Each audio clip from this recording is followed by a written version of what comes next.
Donald Sterling is, or was, the billionaire owner of an NBA team, the Los Angeles Clippers. Now, he's been banned for life for racist comments that his girlfriend recorded. If you want to hear the comments, they're pretty easy to find. Suffice it to say that it's disgusting stuff, made even more disgusting by the fact that Sterling makes money from a team comprised primarily of African American players.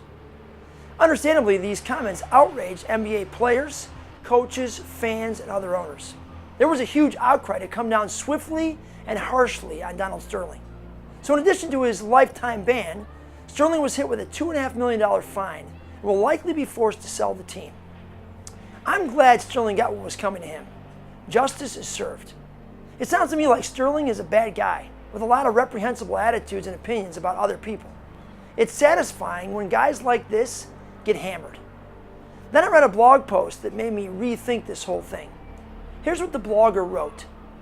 For majority culture that refuses to acknowledge the systemic nature of racism, scapegoats like Donald Sterling will always be necessary to prove our innocence and goodwill.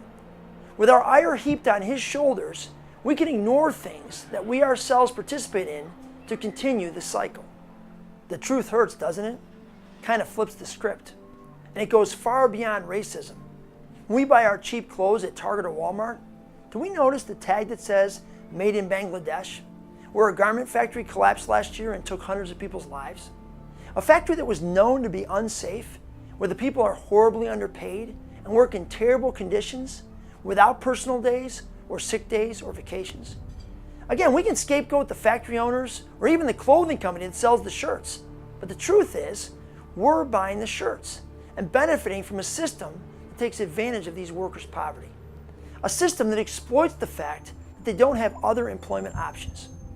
We like our cheap t-shirts so much that we're willing to overlook the human cost of making them.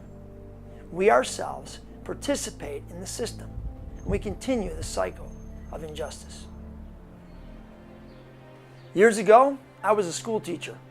Every year, I had the privilege of bringing my students to Lawndale Community Church. Lawndale is located on the west side of the city of Chicago, and it's a pretty rough neighborhood. The church was planted there by Wayne Gordon, who the locals all know as Coach.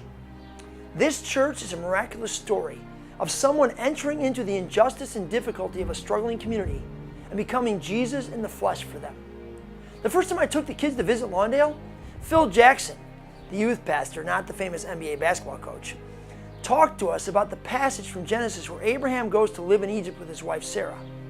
On the way, Abraham tells Sarah that if the Egyptians find out that she is his wife, they will kill him and take her to be the Pharaoh's wife. So he tells Sarah to lie. He wants her to claim to be his sister so that the Pharaoh won't kill him. It's a story the kids were familiar with, and they knew the moral of the story. Lying is wrong in all circumstances. Abraham was wrong to tell Sarah to lie about who she was. He should have trusted God. And they're not wrong. That is the point. But it's also the easy way to read the story. We get to scapegoat Abraham and pretend like we'd have made a different choice if we were in his shoes. So then Phil turned the story upside down. He explained to the kids that the system in Egypt was totally unjust. The Pharaoh was all-powerful, and he could and did kill men just because he wanted their wives for himself. A system like this, where people are treated with no dignity, is evil.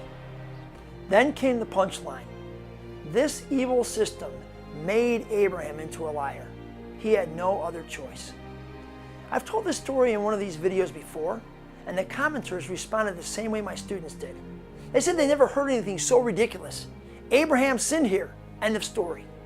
But looking around at the Lawndale community we were now in the middle of, Phil's talk made perfect sense. 75% of the people here were on welfare. We could scapegoat them as lazy or as taking advantage of handouts. We could look at their life choices and blame them for their poverty. Or we could flip the script and see that there were literally no jobs available. They couldn't even work at McDonald's if they wanted to. Or think about the war on drugs that seems so morally just. In Lawndale, it means that the police come in and round up dozens of young men for selling and buying drugs. Their fault, right? What about the fact that the drug trade is the only viable non-welfare life option available to them? Because all the businesses left when the white flight happened.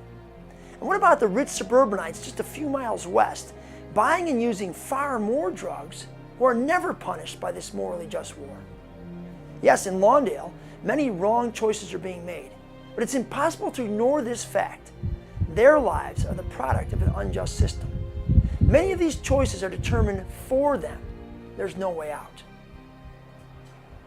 So here I'm left with this awful story of Donald Sterling, the messy story of Abraham and Sarah, and the difficult things that are happening every day in Lawndale. It would be easy for me to be indignant and self-righteous and happy that all these people are getting what they deserve.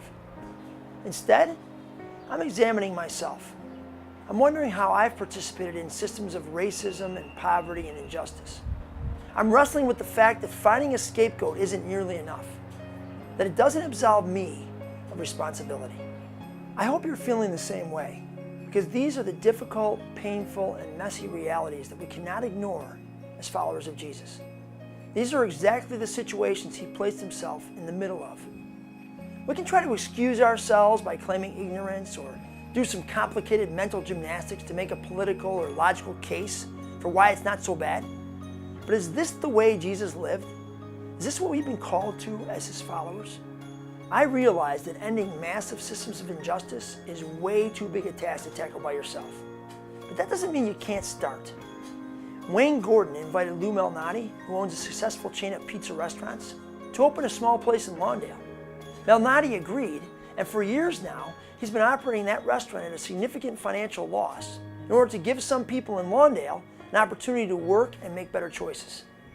Think that sounds too big too? Try this. Pay attention next time you buy a t-shirt or a new phone.